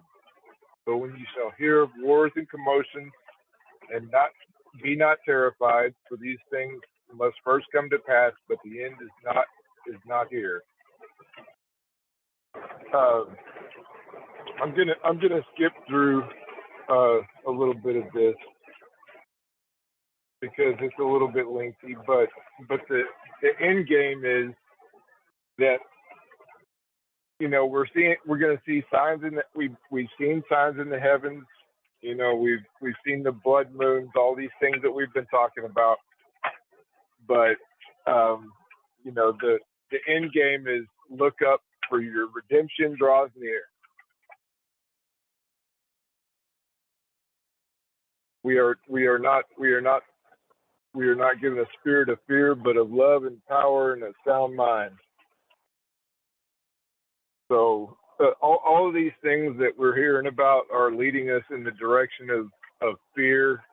You know, these things that, you know, with the upside down flag and all the things going on in the UKR, it's you know, the world is a stage. It's been scripted. The enemy has his deck laid out, and the end game is we need to make sure that we are right. We have to make sure we're right with the Lord. Point blank. Now I want to take a pause because I know there's a lot of new people here from the other channel, and because we did redirect from the news. I would like to make a point, and mods, if we can, I should have told you earlier, but let's be a little bit more lenient today because we do have a lot of people pulled over from the other channel. But I want to make a point. So a few people, atheist says, atheist, I don't believe in religious cults. Earlier, the religious or Christians were saying, hey, that's new age stuff. I don't like that. If we really want to get somewhere, then we need to stop being so divided, and that includes religious divided. I would hope that a Christian, when an atheist or when a somebody who believes New Age, or if it's just different from what you believe, whatever it may be, you deal with their calls, and then somebody who is atheist, do the same for the Christians. The whole point is, and again, you don't have to watch, and this might not be the show. People can tune out for a few minutes, come back to when you do like it. Don't do that. But don't, if you can, don't be rude. We have a general rule. Don't talk down to the callers. Don't say next, these things. And by the way, that's not being said. There was just one person and a couple of people saying this and that, and they were being polite. But there is a general point. We all have to start listening to other people's points, and if it offends us, why does it offend us? Why is everybody so triggered? Maybe they have personal experience, they may not, but at that point, as adults, we can tune out for a few minutes, and we can come back, we can do all that. I don't mind if people, tune out because of that, but I would say if we're all patient with each other, then it starts becoming this rolling rock where everybody is getting along, and this becomes a place where you can come no matter what you believe. Because I don't want Christians yelling at people that don't believe in Christianity and forcing them to do that. And I don't want atheists yelling at Christians saying you're a cult believer. Like, it just doesn't get us anywhere forward. I'm Christian, but I don't get mad at people that aren't Christian. And I think it should be vice versa at the same time. So I also think that Christians shouldn't be getting pissed at people that are atheists at the same time. And I don't think the way to bring somebody to whatever you believe, if you're an atheist trying to convert people to atheism, or if you're a Christian trying to convert people to Christianity, I don't believe it gets people anywhere by screaming at them and saying you're stupid or you're an idiot. I personally don't think some of the angry pulpits on the corner are helping people get to Christianity either by yelling and saying you're going to hell.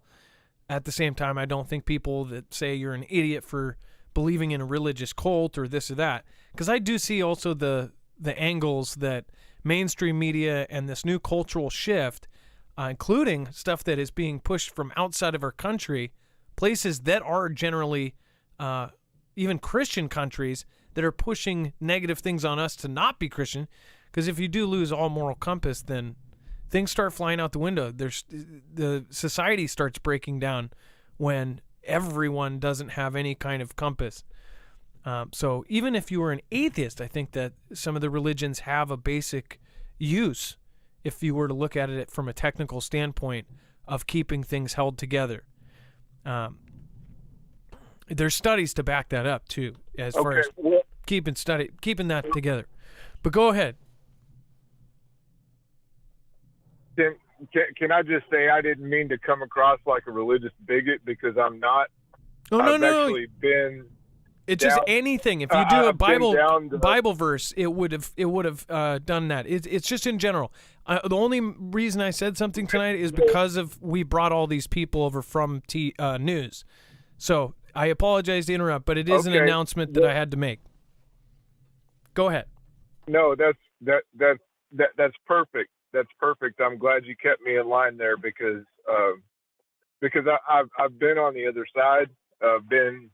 I've been a wandering soul trying to find the truth. I've always been seeking the truth, but I've gone down so many different paths in my life trying to find out what that was. And it took a lot for me to come to believe. I mean, I was angry at religion. I was angry at God. I saw all these things going on around me that seemed to be confirmed out of the Bible, but at the same time, I thought, surely they've mistranslated it. They're using it to control us. It's a big Roman conspiracy, and all these different schools of thought. New Age. I've done a lot of digging over the years, and it's only been about 6 or 7 years since I actually came to believe, but that was because I absolutely broke. I broke as completely as I could break, and I screamed out and sobbed and asked for the truth, and confirmation showed up like you wouldn't believe, man. Like I got on my knees and I asked the Lord if He was there, that He had to deliver me a Bible. I wasn't going to go buy one. I wasn't going to just take one from some guy handing them out at a table, at the corner of the street. I was like, if this is actually your word, I need you to hand deliver me. And not only that, I put specific guidelines. And this is not something I would recommend to anyone to put him to the test like that. But I was like, I had it in my mind, blood red gold letters, like the specific Bible. And I broke down, just, slinging snot, just completely broken down on my knees. And I kind of forgot about this for a couple of weeks. And I ran into a guy that I knew from before, and he started, my truck broke down, and I got fired, and all these different things happened. And this guy started picking me up and coming and trying to minister to me, trying to, talk to me. And I did not know, and I argued with him. I argued with him on the basis of science and quantum theory and just on and on and on. And this guy didn't know what to do with me. And finally, he just told me, look, man, I don't know how to answer all your questions. All I know is that God loves you. Jesus loves you. And He's going to have to show you for Himself. And He said, I want you to go and read Romans 6, 7, and 8, and maybe that'll give you some peace, because I wasn't able to sleep for a long time. I was having insomnia. And I said, dude, I don't even have a Bible. And he was like, oh, you don't have a Bible? Here. And he handed it to me. And I went inside, and none of this even clicked to me. None of this even clicked to me about the prayer that I had said before. It took like 3 days of us discussing and going through the Bible, and I finally got back in his car one day and I set that Bible on his dashboard, and it all came flooding back to me. That was the exact answer to my prayer. It was a blood red Bible with gold letters, and like it told me everything that my soul was asking questions about. So, you know, I'm not here to tell anybody they're wrong or right or condemn anybody, but I do ask anybody that's out there, just if you're seeking the truth, ask him personally. Don't go to anybody else. You know, ask him personally, and if you're sincere and you're serious, he will answer you.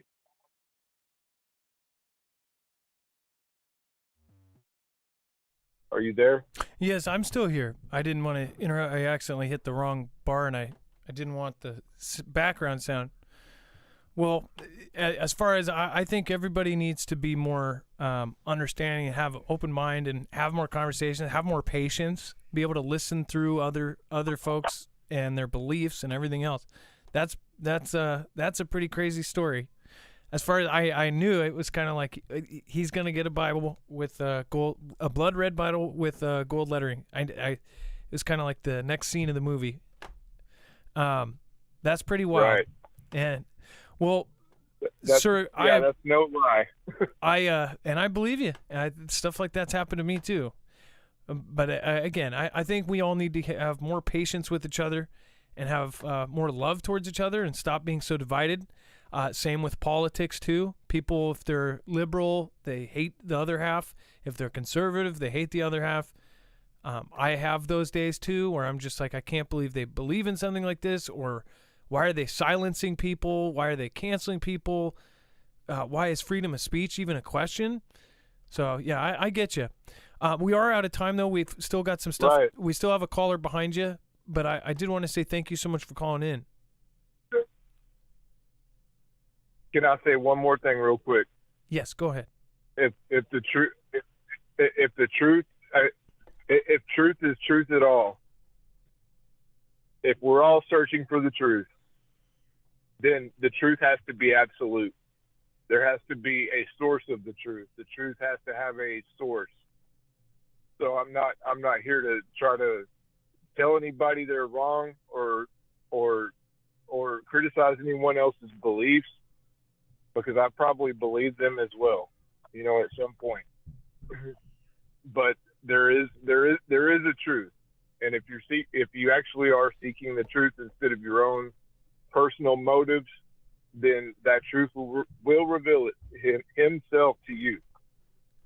That's it. I love you, Marf. I've been listening to you for years.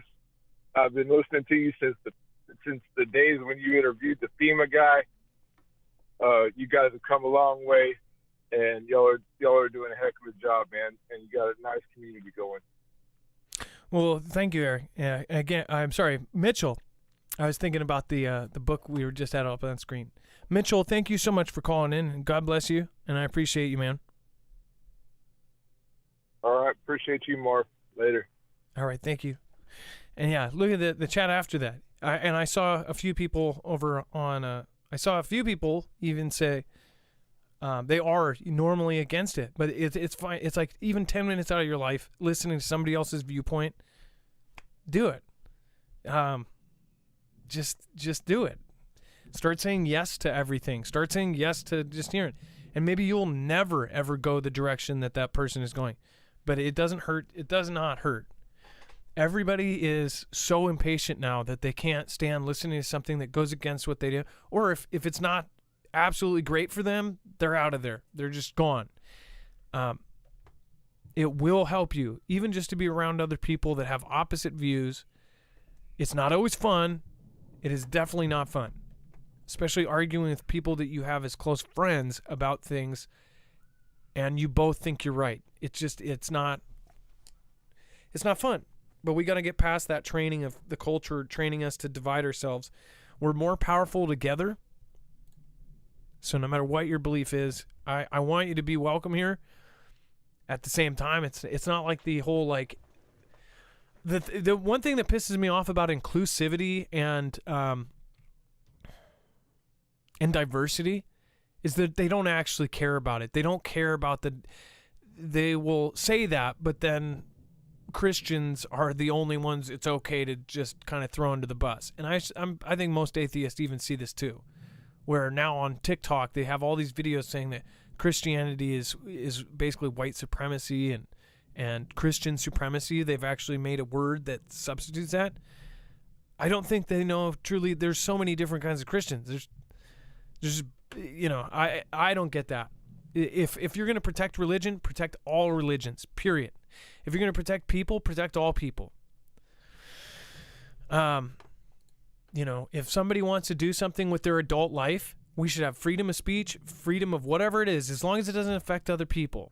When it bothers me is when it affects other people, when other people have to do something to cater to your beliefs. That's not okay. We should all agree on that, because that means whatever you believe, you get to believe. Whatever you want to do, you get to do with your personal body, with yourself, whatever else. If you want to, split your tongue to make it look like a lizard or cut your arm off, you go ahead. If you don't want to be here anymore, I even believe, if somebody wants to go, if they're in pain or something, go to somebody and have that taken care of. That's you. It's not me. It's not my choice. So if we can all act like that here, I think it will be a lot more fun. And we'll have a lot less arguments in chat. It's just like, have a positive vibe. It's easy to get into a negative vibe. It's easy to get angry. It's easy to have a crappy day, then come here, then take it out on other people. I used to call it kicking the cat. It's something I learned from, I think it was Zig Ziglar. But it's essentially, I'll tell you guys, if you tune in on Monday, or if you're in there for the shouter, I'll tell you the kick the cat. Basically, the cat didn't do nothing, and you end up kicking the cat. Russia connects Dazlak Island with mainland Kherson Oblast. Dex, do you want to pop in for a minute? I know that we've got Tim on deck, and we're going to get Tim in here in just a second, and wants to talk about the object by the moon. So that one should be pretty interesting. Dex, are you there? Yeah, so it looks like Russia's taken the playbook right out of right from China here, and putting in and dredging up sand and connecting an island that wasn't connected so they can turn it into a military installation. Kind of an interesting thing to see happening there. We haven't really heard much about this type of tactic being used, and obviously maybe there's not as much of a need for it, and this is just a one-off instance. But it certainly does ring similarly to what we've talked about in the Spratlys and everything that China has been doing to build up those islands. So we thought it was kind of interesting to see this same thing happening over near Crimea. Yeah, which is probably why Xi and them have had meetings about these dredger things.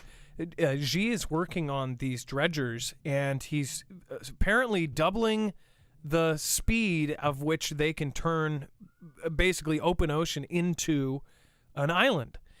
They're doing technology that can essentially, they're inventing things that can take the bottom of the ocean, pile it up, and make islands. And I bet you the U.S. is probably working on something like this. Think about this. In any shallower area, they can turn water and water into land.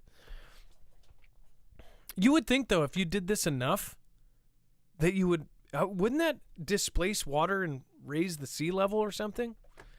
I don't know. I guess it would just be putting it from there to there, so it would drop down into where the dirt was. So maybe, no, that doesn't make any sense. I'm just an idiot. Don't listen to me. Orcas sink a sailboat and ram another on the same morning. Scientists look for answers.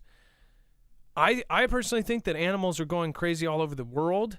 I have seen enough to at least be able to make my basic kind of observation that animals are dying off in these mass die-offs, and I think it's related to something with the poles, with the magnetic compasses in their brains. But I also think that has something to do with these orcas. Maybe their food is now migrating somewhere else. Orcas, along with other whales, they have their paths, their instincts. It's so crazy to watch how these whales end up traveling across the oceans. and it's not like somebody hands them a map. They are born and they know where to go. This has always confused me about salmon, about any animal that migrates from one area to a very specific area, like elephants. I mean, you name it. You name bison or whatever, birds, where they know where to go, even though they're never told. That to me screams that like there's some sort of divine thing here, because how, even if it's instinctual, what does that mean? I mean, think about it think about it in this way. Imagine if you were born and you knew how to get back to your dad's house in New York or something from Seattle. Imagine if you just knew the way there, but no one ever talks to you, no one ever tells you, you don't know how to speak, and you know how to get back to New York, to your home, through a whole maze of things. That to me is just like wondrous. I think the orcas are attacking because their food is somehow running out, either because of pollution, because of technology, because of something, or because of the poles shifting. What do you guys think? I'll go over to the chat. Most animals, I know it's nuts. Think about that. Salta Paul says, fascinating, huh? It is. I just read trash is thrown in volcanoes. That's funny. We have a volcano story. The Popocatépetl volcano is up next. Radiation dumping into the ocean. Did that already start? I know we covered that last week about the Fukushima dumping their radioactive water, but I don't know. The orcas attacked a sailboat off the coast of Portugal on July 31st, and hours later targeted another vessel in the same area. I don't know if you've ever seen orcas attack. These things are extremely smart. I think they actually might be near a human, but they will go on these ice packs where there's an animal on the ice packs. They'll have several orcas go to this side and hit the ice, so it goes down and it bounces up and then dumps the animal off of the other side, where another one is coordinated and comes up and eats it. I mean, that they're planning like football plays. Dex, go ahead. Yeah, and this isn't a one-off event. They've actually now said there's been 200 attacks in the last 3 years, and this particular one was 2 different ships, as you already said, and it happened, not at the exact same time. Like it was like this happened, and then later it happened again, and one of the ships was actually sinking. They had to get in the dinghy and call radio help, and a fishing boat came and grabbed them. So this is a new common occurrence now. And I guess the scientists are trying to figure out what's actually happening. Like, is it, a new learned behavior? Is it they're just, being curious, or are they looking for some sort of revenge against the boats? Maybe the boats have done something to them. That's what they're trying to figure out. But things have changed, and it's not just an interesting one-off story. It's happened over 200 times now. Well, okay, so there was something we covered a few years ago that the Navy, and this is the Portuguese Navy, right? I don't know, it wasn't the Portuguese Navy, it was navies in general, were using a certain kind of sonar that hurt the local whales, and there were protesters, and some of the protesters got arrested a few years back, but they were saying that this hurts the whales, it screws up their internal sonar, and it makes you wonder if the Portuguese Navy is at all in that area, that maybe they're using some sort of technology like that. It's pissing off the orcas. Orcas are called killer whales. I've always been afraid of them since I was a little kid. There's a place called the Science Center here, the Seattle Science Center, and it has these sculptures of orca fins coming out of the water in this shallow little puddle. Like you could see the poles underneath. But my sister would scare the crap out of me and say, those are killer whales. They're going to jump out at you. When I was really little, she's messed up. She's a horrible person. I love her. But ever since then, I've been afraid of the ocean. And then I saw Jaws, and it was just done. I'm never going to be a diver ever in my life. But the point is, as far as killer whales, I then spent my teen years like fascinated with them. And I ended up getting to spend some time with them. They're very, very sweet animals, usually. And normally, they will actually even help. They've been known to help humans just like dolphins. So the fact that they're attacking people, something is wrong with the system. Something is up. I've covered many stories from the bees and the insects disappearing to the animals traveling all over the world, and I think something is wrong. What do you guys think? Let me know in the comments down below. Do you think it's because of the radiation being dumped, as many people in the chat are saying? Do you think it's the magnetic poles shifting and their food may not be there and maybe they're hungry? Or are they getting revenge against the Portuguese Navy for using some sort of directed energy sonar thing? Don't know, but it's definitely odd. It's very, very fascinating. And then Popocatépetl. I think I actually said that right. Volcano. Popocatépetl. Popocatépetl. Volcano near Mexico City has rumbled back to life, spewing clouds of ash. It says Mexico's.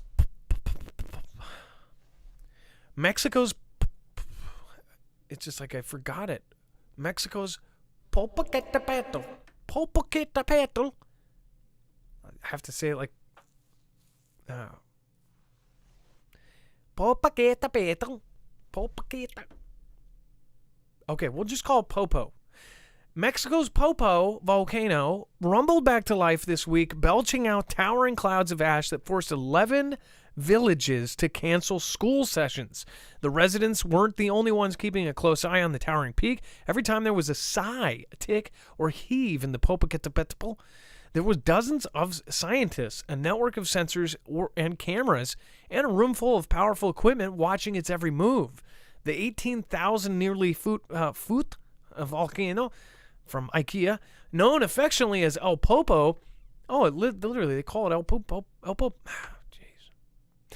Has been spewing toxic flumes, ashes, and lumps of incandescent rock persistently for almost 30 years since it awakened from a long slumber in 1994. The volcano is 45 miles southeast of Mexico City's and lies much closer to the eastern fringes of the larger metropolitan area of 22 million people. The city also faces threats from earthquakes, sinking soil, but the volcano is the most visible potential danger and the most closely watched.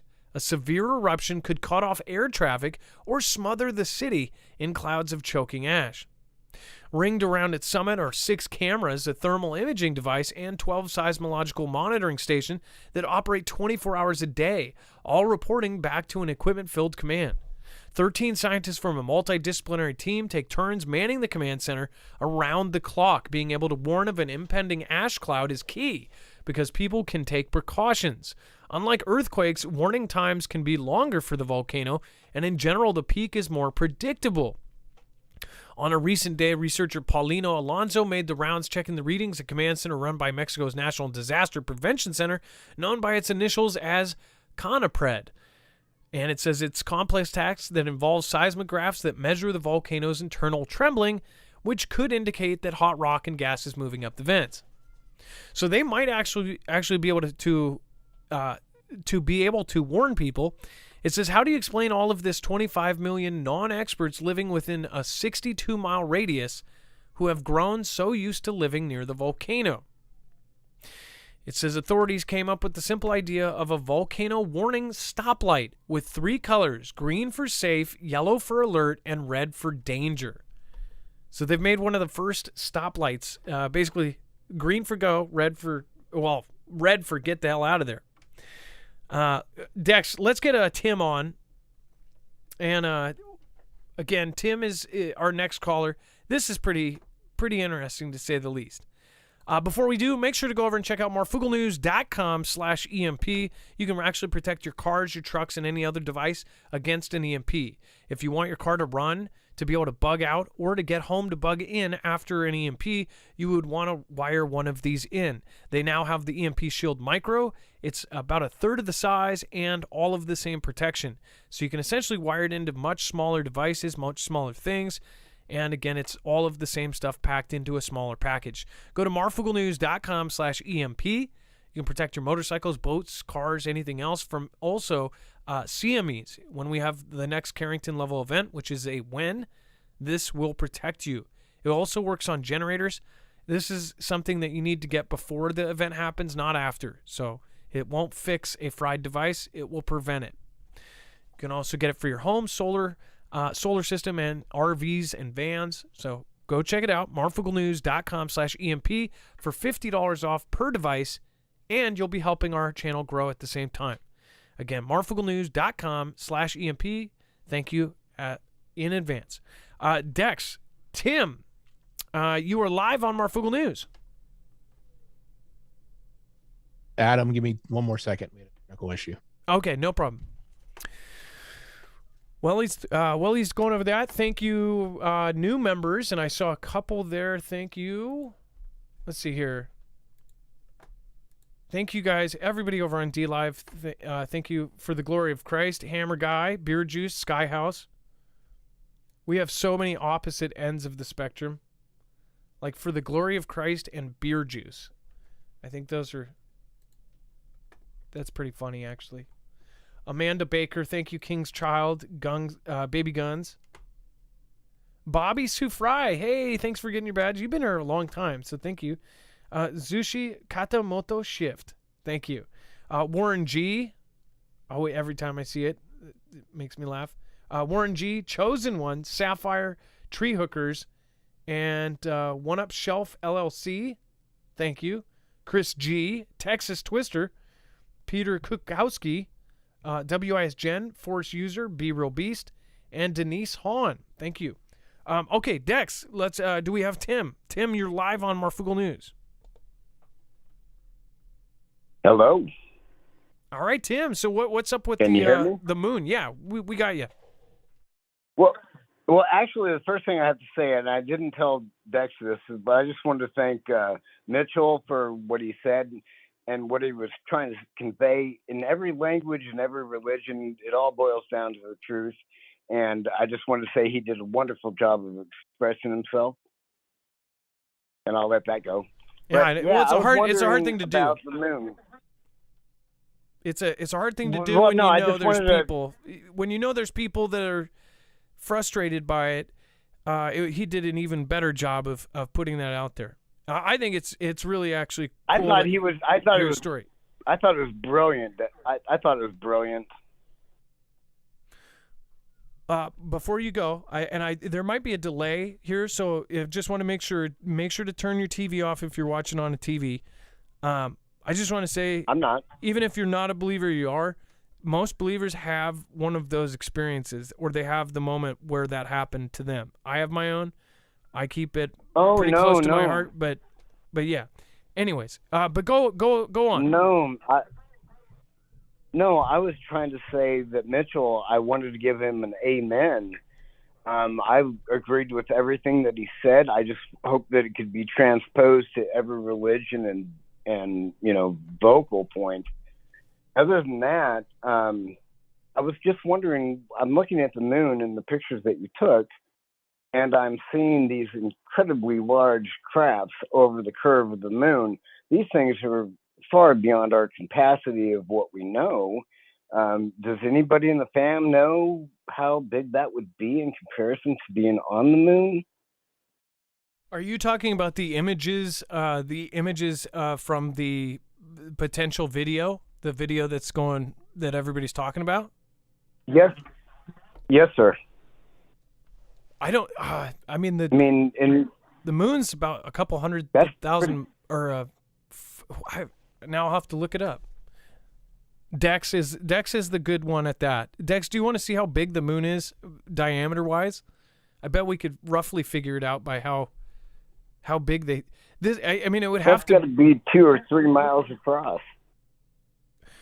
The circumference going all the way around the circle, so to speak, is 6,786 miles. 6,000. So those, just to put that in perspective, though, those tiny little objects we're looking at, if they are right there at the moon, then they have to be huge. Right.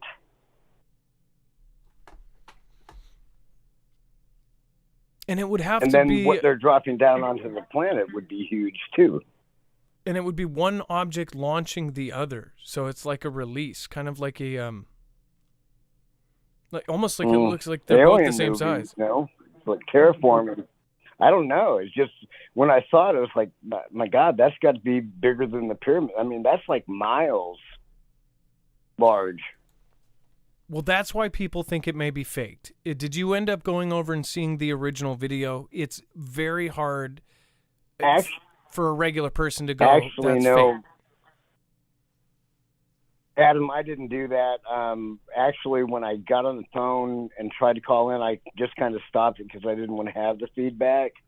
But I was like, if there's a better explanation, then present it so we can know. But if that's not, if that is real, that's got to be, 20 miles long, at least.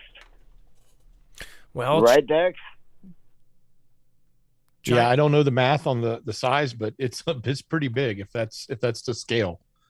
Well, China made an object. Yeah, they say the miles long object in space. Maybe they already did it. They also were the ones who landed on the far side of the moon. There might be a base up there. And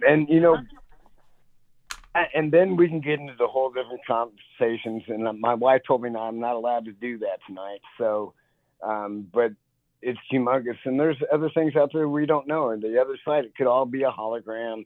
We can go into the conspiracy theories, but I'm not going to do that to you guys tonight. But I do want to say thank you so very much for, because I spit your words out of my mouth every day to people I meet. I'm like, have you heard Marfoogle News? Dex, Adam, A.K. Marf, I do it for you all the time. As a matter of fact, I bought an EMP for my car, and I'm prepared. I finally got prepared after waiting and not paying attention to it. So thanks, man. Well, no problem. And as far as like the, and there was somebody that says, oh, the same thing goes to our earlier conversation. There was somebody that said, oh, well, the moon isn't in space and, come on up, man, type of thing. That should be okay too. You should be able to rock that, and somebody else should be able to rock like, I believe in space. Space believers and non-space believers, let's all be one big happy family. Because... Well, honestly, brother, it could be flat. Who knows for sure. It could be a satellite. It could be a hologram, just like you said. I mean, there's a million. It could be made of cheese. What if that was the real thing? What if it was actually cheese? I'd be up there, man. I would ride on Jackie Gleason's back and just poke it in the eye and eat it. Tim, I'm glad we got you in. The honeymooners, man. Yes, Come exactly. On. You're that old. No, you're not that old. Well, no, I don't think you are anyway, either. I think that's before your time, too. Oh, yeah, it was, but we only had 3 channels when I was a youth. Straight to the moon. That was it. I watched the old, remember AMC used to, there was very few channels. My mom watched AMC, the American movie channel, so all I watched was old classic movies. I grew up on I Love Lucy, Green Acres, I Dream of Jeannie, Get Smart, the original. That was my favorite show growing up, and I'm way too young for these shows, like none of them. My favorite show was Rhoda. Take a step back. And the Dick Van Dyke Show. You are old. And, Bob Newhart Show. And you got to keep in mind Three Stooges. Three Stooges go back even further, man. You had to have them to that and the Little Rascals. You're going to have the complete, comfortable, beautiful youth. Yep. Oh, yeah. I like the original Three Stooges before they replaced Curly. Yeah. Yeah, I know. That's my stuff. It was a sad day for me as well. Rhoda with Ted Nugent. Yeah, I know all of them, man. I didn't think you were that old. You don't look that old on screen. Nope, that's what I grew up on. That's why most of my viewers are in the 50s, 60s, and 70s because they don't even know it, but I grew up on the same stuff, and I have the same values, and I cannot relate to anybody, even my own age, because most millennials are not like me. I am technically a millennial. I'm 36, so it's just I don't match up with my kids. I own 3 of them. You're not like them at all. I appreciate that. Well, hey, I really do. I own 3 of them. Tim, we're running out of time for the entire show. We have to cut it off at 2 hours. It's okay, brother. But Tim, I loved all right, man. the conversation, and I appreciate you.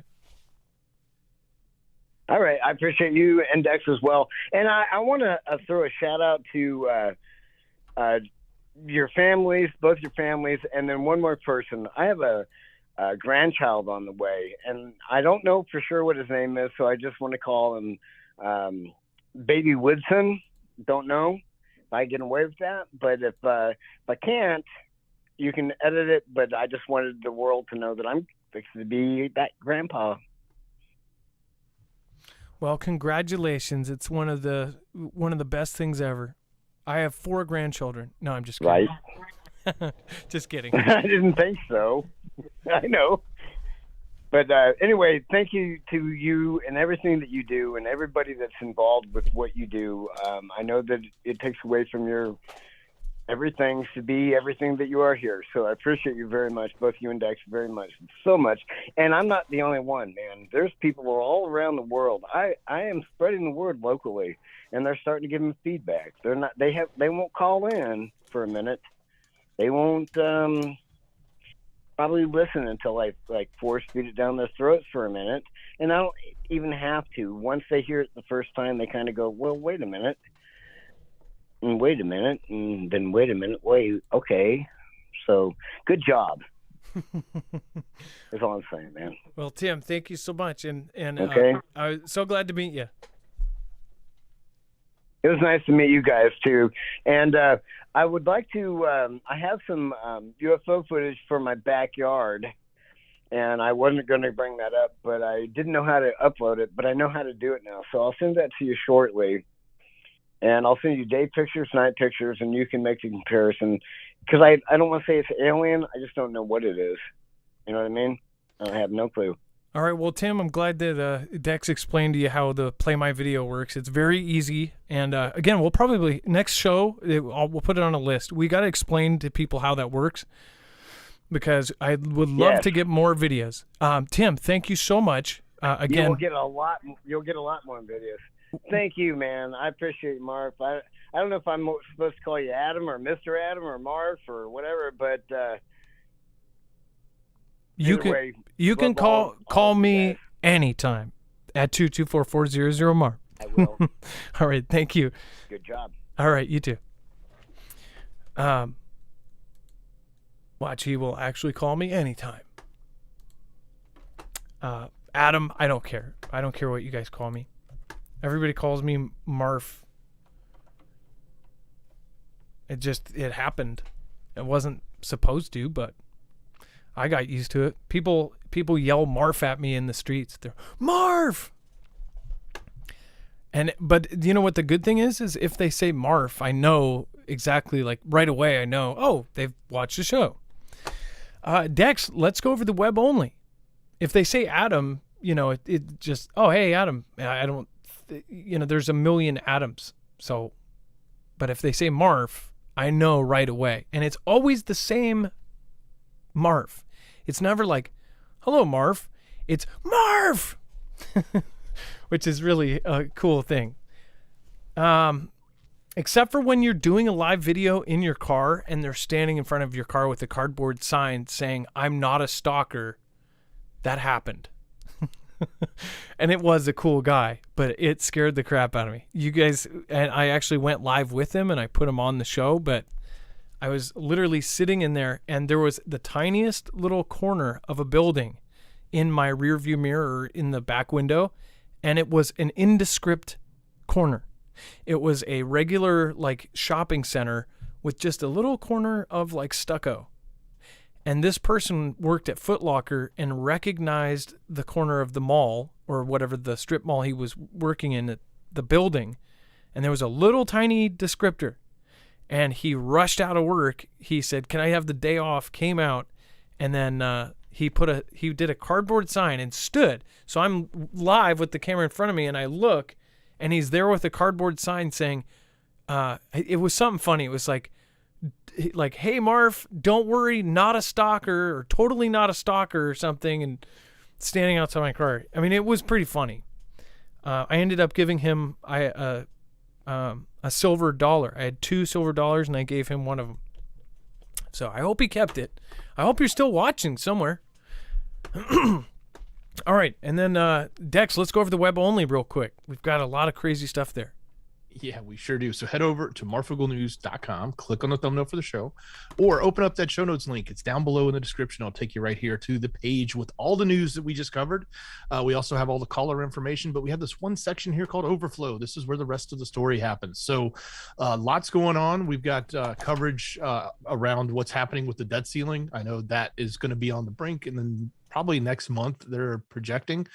Could be any day now, but if they come to some sort of agreement, that's the big hurdle, is if they can actually come around to talking and agreeing on something.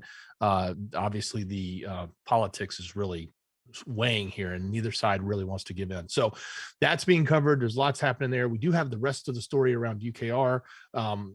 What happened with some Belarusian soldiers, what's going on with potentially new army recruits, etc. And even the pontiff, the Pope, is weighing in on what he thinks should be happening, and obviously pushing for peace. We do have the updates around. We've been covering a little bit of the DeSantis stuff because he's, I guess, on the verge of announcing, and of course there's a whole lot of stuff against him. There's also updates in the political side.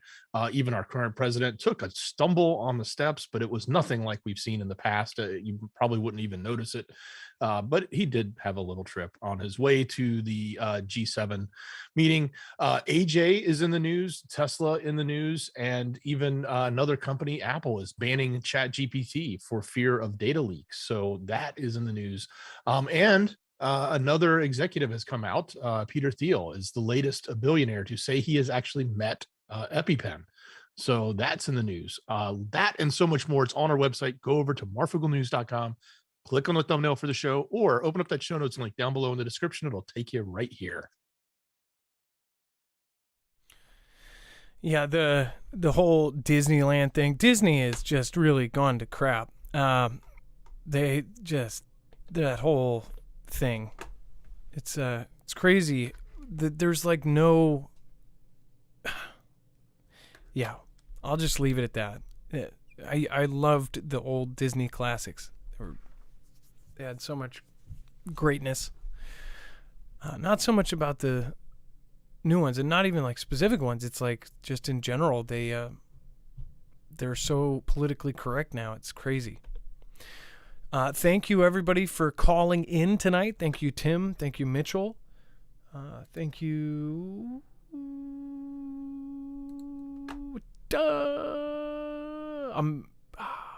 I don't remember the first caller's name. Dang it. But their information is down at the bottom of the page now, and by the end of the what was it? Tammy. Sorry, I can.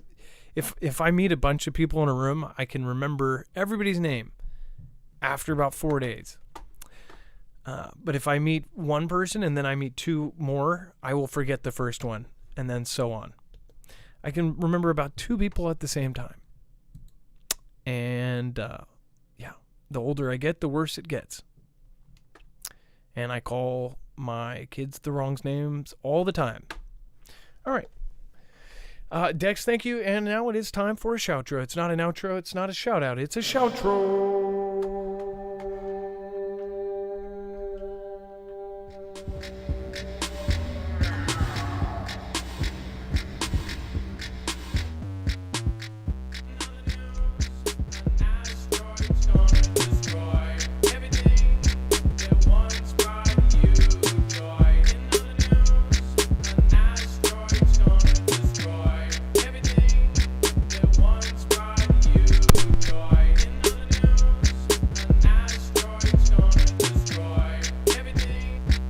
Thank you to all of the mods. Make sure to drop an M in the chat for the beautiful and wonderful mods.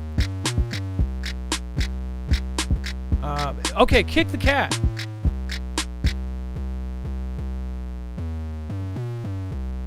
So we're probably over on jams now.